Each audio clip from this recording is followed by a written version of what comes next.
Olá, sejam muito bem-vindos ao Negócios na Pauta.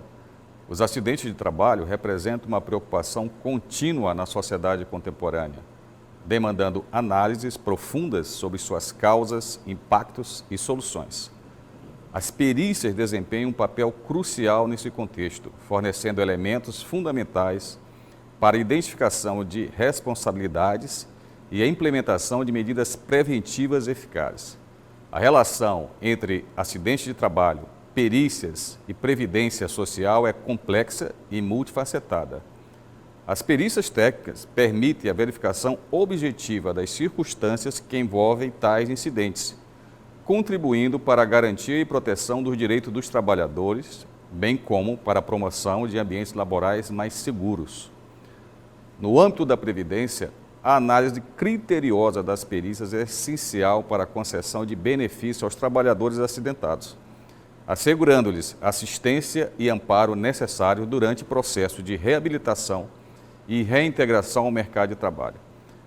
A integração entre perícias, previdências e ações preventivas se revela como uma abordagem essencial para a promoção da saúde e segurança no ambiente laboral, visando não apenas a reparação de danos, mas, sobretudo, a prevenção de novas ocorrências e a valorização do bem-estar dos trabalhadores. Se quer saber mais sobre este assunto, fique conosco, porque Negócio na Pauta está só começando.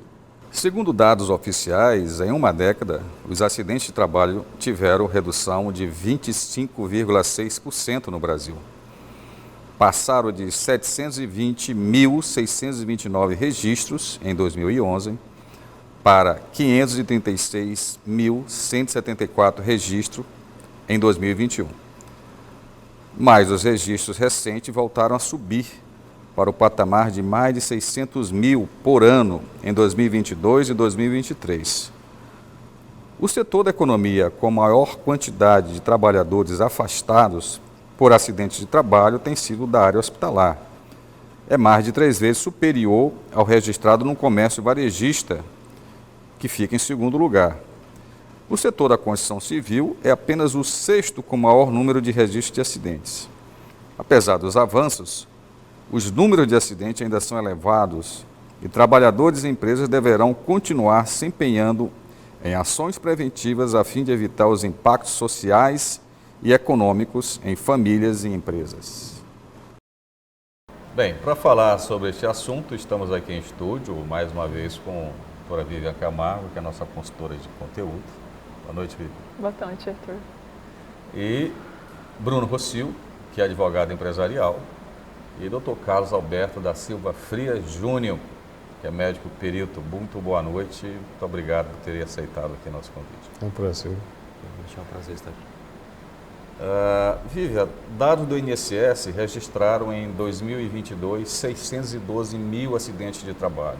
Em 2023 foram 603 mil acidentes e 2.694 óbitos relacionados ao trabalho. Em 2011 eram 720 mil, então houve uma redução mais de 25%, apesar de que nos últimos anos já deu um repique também. Há alguma luz no fim do túnel? Números desafiadores. Contudo, estamos aqui com o Dr. Frias, Dr. Bruno, e eu já passo a palavra para eles e pergunto a ambos, quais os desafios, os maiores desafios hoje para as empresas face a tantos acidentes de trabalho? Bem, a realidade de acidente de trabalho no Brasil e no mundo, ela é realmente impactante. Ela tem um cunho social importante, perdas de vidas, fundamentalmente, sequelas sociais, econômicas para o país, as indenizações, o trabalho da Previdência, por exemplo, Então nós temos tanto na questão previdenciária, na vara civil, como também na penal, Sim. Tem todas essas implicações de um acidente de trabalho. Eu gostei dos dados estatísticos, de acidente de trabalho. O Brasil já foi considerado campeão mundial de acidente de trabalho. Uau. Nos anos 70, o Brasil foi tricampeão mundial de futebol. Eu não sei quando vai ser campeão novamente, dados os últimos dados, mas infelizmente recebeu esse título de campeão mundial de acidente de trabalho. E uma série histórica de 7 anos mostrou que durante 7 anos, quaisquer 7 anos, dos últimos 7 anos, que você faça um corte, a gente chama de estudo estatístico, de epidemiológico, de corte, morreu mais gente de acidente de trabalho no Brasil, né, do que na Guerra do Vietnã. Número significativo. E essa estatística também, porque o Brasil é um dos países que admite a questão de acidente de trajeto. Então, as estatísticas de acidente de trânsito se confundem com acidente de trajeto, de forma que aumenta a magnitude do processo. Então, esses são os grandes desafios, né, para fechar essa parte inicial, no sentido de que tanto o trabalhador tem que se conscientizar da magnitude do problema, como também o empresário e o empregador. E a sua visão, doutor Bruno, com relação, como sendo advogado empresarial, né? Quais os maiores desafios hoje para as empresas face a tantos acidentes? Isso realmente é um grande desafio para os empresários, porque implica no investimento até mesmo em compliance, que é uma mudança de mentalidade e um investimento interno para que se crie uma cultura de obediência às regras internas da empresa e também à legislação. Nós temos aí várias normas, como as NBRs, que traçam diversas diretrizes para que o empregador possa fazer com que o ambiente de trabalho se torne um ambiente seguro. E é dever do empregador, segundo a Constituição Federal, propiciar esse ambiente seguro para o empregado.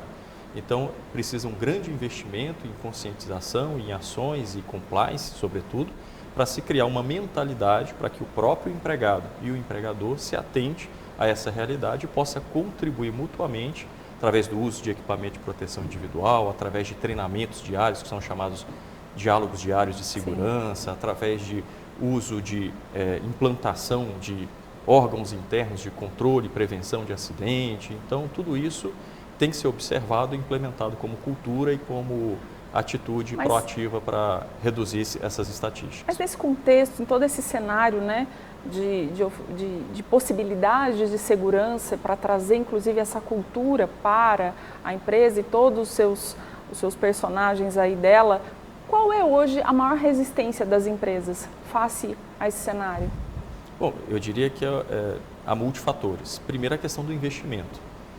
O empresário ele já enfrenta uma realidade hoje que é uma realidade dura, difícil, diante do cenário do contexto mundial, né, de guerras e pandemias e outras coisas. Isso já faz com que todo o investimento ele já seja calculado, né? Então, nesse caso, é o investimento prioritário. Por quê? A falta de investimento em segurança vai trazer risco à própria vida do trabalhador e à imagem da empresa.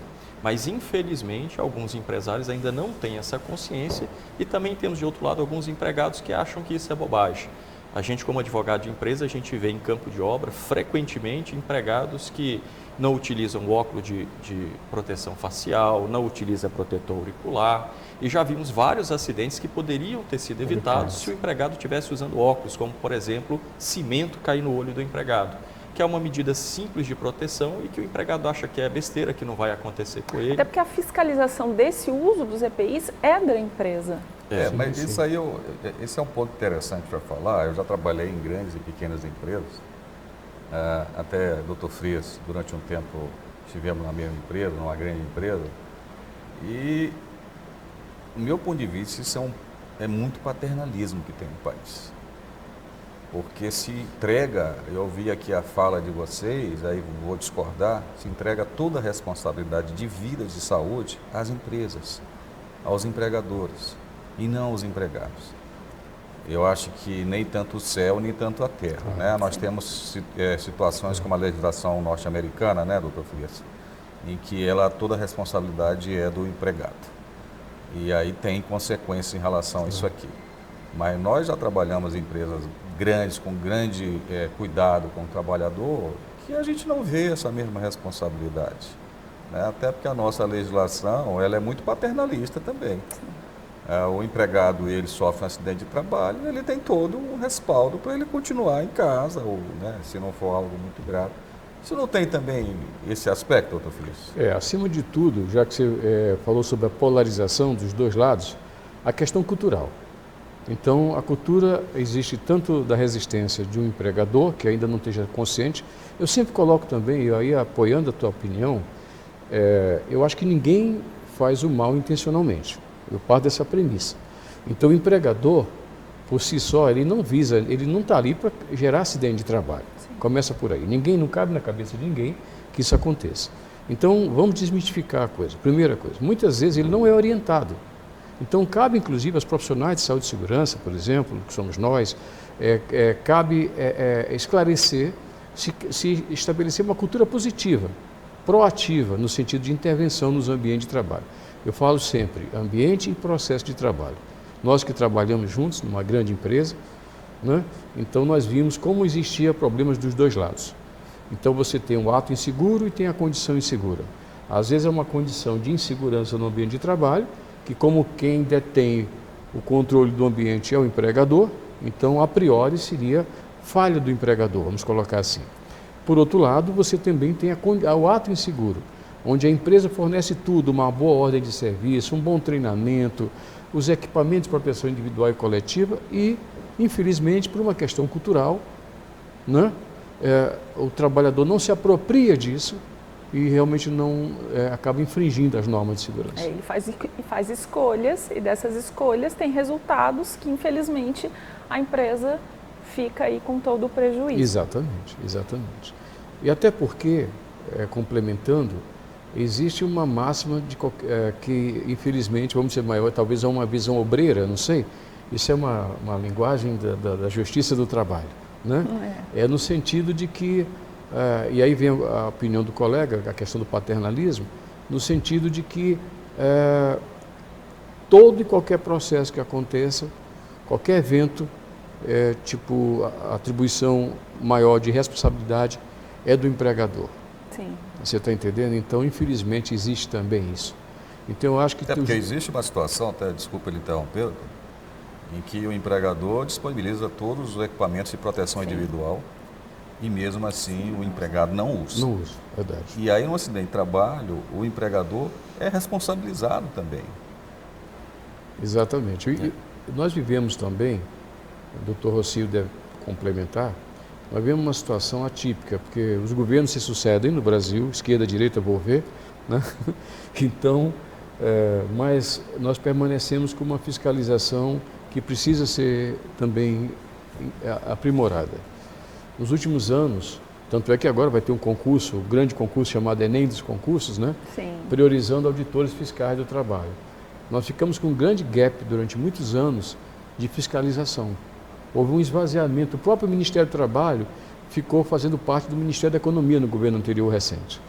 Então, eu acho que também o papel da fiscalização é um papel muito importante, papel inclusive educativo, doutor Rocio, no sentido de que educar, ter uma visão diferente de uma fiscalização não punitiva, não ostensiva, mas uma fiscalização, como eu imagino, educativa.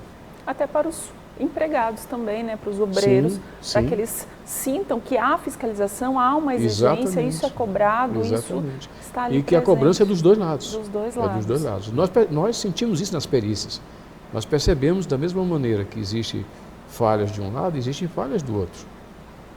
Quantas perícias eu participo, onde o reclamante, a gente até fica penalizado porque ele não foi orientado, né? Não existe vamos dizer assim, uma fundamentação crítica do processo, e aí cabe aos senhores advogados exatamente, né, uma boa orientação ao cliente, no sentido de ver, vamos dizer assim, a fundamentação, se existe ou não. Agora, veja só, a gente vai olhar as estatísticas, essa estatística eu olhei ontem dentro do próprio do portal do governo, nós tivemos uma queda forte até 2021 e 2022, 2023 já houve novamente um crescimento do acidente de trabalho. Essas oscilações também não estão ligadas a subregistros? Grande colocação, eu ia dizer isso, quando você colocou... Só para explicar aqui, essa palavra é técnica, subregistro é assim, aconteceu o fato e não foi registrado, então Exatamente. a gente fala que é subregistro. Ou subnotificação. Ou subnotificação. Então, na verdade, quando a gente fala de acidente de trabalho, você falou 600 mil casos, né? Eu tinha um número anterior dos anos 70 de 2 milhões de casos por ano. Então, vamos admitir melhorou, que né? É como se fosse o iceberg. O que aparece é a parte emersa, né? Que está acima da superfície. Então, tem uma parte lá da subnotificação, além de um processo que eu estava comentando anteriormente, que isso melhorou muito da consciência do empregador, que havia uma tendência ao que eu chamo de popularmente colocar o acidente debaixo do tapete. A gente sabe que, principalmente as grandes empresas exportadoras, elas têm a penalização, né, do mercado comum europeu, de todos os mercados, no sentido de não comprar os produtos de empresas que exploram mão de obra infantil, mão de obra semi-escrava e aquelas que têm mais acidente de trabalho. Então, por conta disso, essa é uma realidade de 30 anos atrás que eu estou falando. Eu senti isso quando eu cheguei aqui a São Luís, há alguns anos atrás. Havia o entendimento, infelizmente, de não notificar, achando que podia haver uma penalização, que haveria um desdobramento civil e penal da questão da notificação. Hoje os empresários já têm um nível de consciência maior, que tem que emitir o documento de notificação compulsória, porque o acidente de trabalho é igual o AIDS, tétano, a doença ocupacional, é notificação compulsória, ou seja, obrigação. Não dá. Então, a própria Previdência, ela exige que as empresas notifiquem, por exemplo, uma topada no pé, que lesou uma unha, que você pode pensar, mas foi um pequeno acidente, com 2 dias ele já está bom, mas a Previdência exige que todos os empregadores notifiquem, né, sob pena de multa, inclusive. E essas coisas todas são questionáveis no Brasil, né, que é lei demais e até o próprio empregador ele fica confuso do que fazer ou não. Estou falando das pequenas e médias empresas, né? Claro que as grandes empresas têm toda uma estrutura. Mas só lembrando aqui que o negócio na pauta tem o apoio da Cimento Bravo, do energético Team Power, do Guaraná Geneve, da Seabra Automações e Soluções Industriais e das lojas Centro Elétrica. Nós vamos fazer uma rápida pausa e depois nós vamos saber mais sobre prevenção de acidentes de trabalho. Fique aí que já voltamos.